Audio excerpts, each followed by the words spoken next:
one of the things I've seen you mention is, nice guys. And, I mean, I was definitely conditioned, programmed to be, a nice, humble, faithful guy.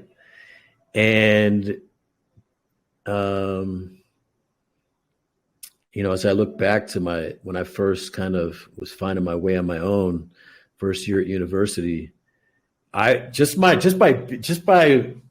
virtue of being nice, I got into really dangerous situations.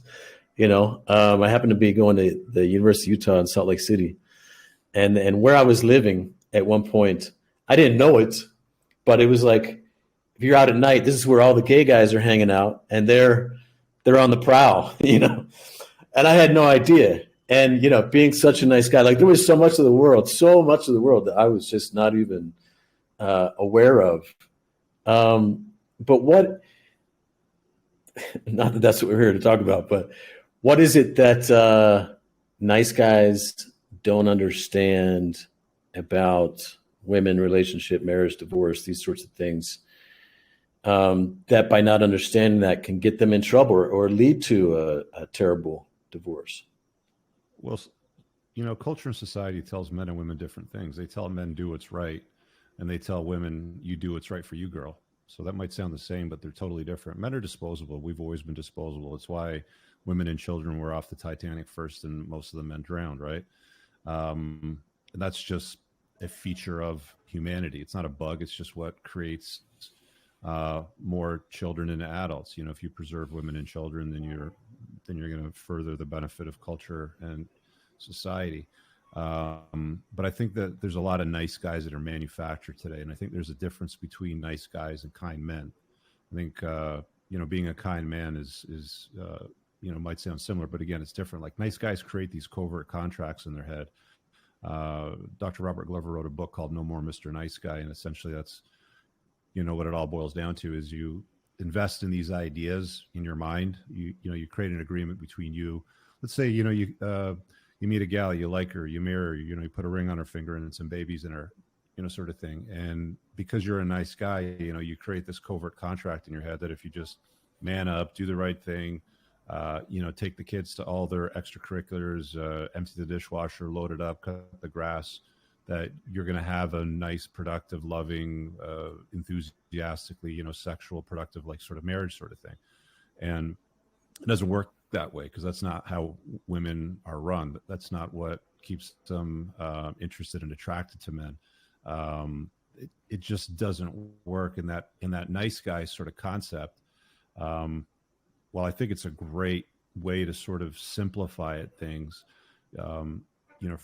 for men to understand that they shouldn't be nice men. They should be kind men. They should be good men. They should be good at being men. But being nice doesn't really serve you as a guy in life. Nice guys get destroyed in family court.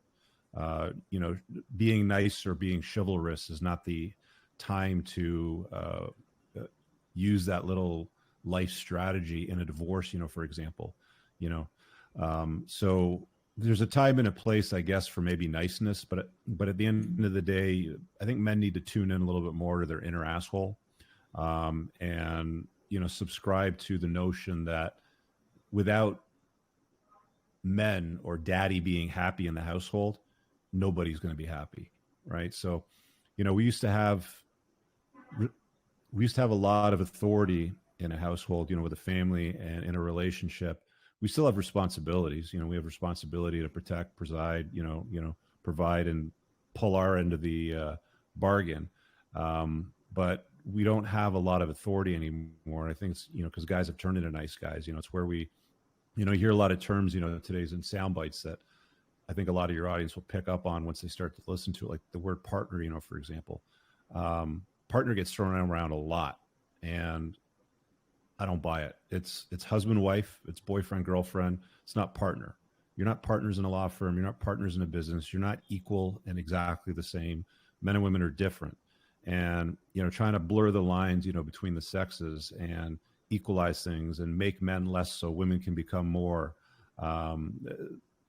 There's certain things that are never going to change, like the notion that men are disposable and that women are protected. That's always going to exist. But I think that men need to be more of a man. You know, they need to be good at being men and letting go of the nice guy persona, because it just doesn't serve you. You're not going to become wealthy being a nice guy. Jeff Bezos is not a nice guy. Elon Musk is not a nice guy, right? Like, these guys created massive legacy and fortunes, you know, for themselves and the shareholders that invested in their business, not by being nice guys, maybe by being kind men to some regard. But the nice guy notion won't get you anywhere in life, in my estimation. I really hope you guys enjoyed that clip. If you want to watch the full-length podcast, you can find that over here, that clip's from. If you're newer to the channel, make sure you hit subscribe over here, and pin down below in the top comment, you'll find a bunch of useful links to my website, my supplement line, books, and a bunch of other stuff. Have an amazing day. Peace out.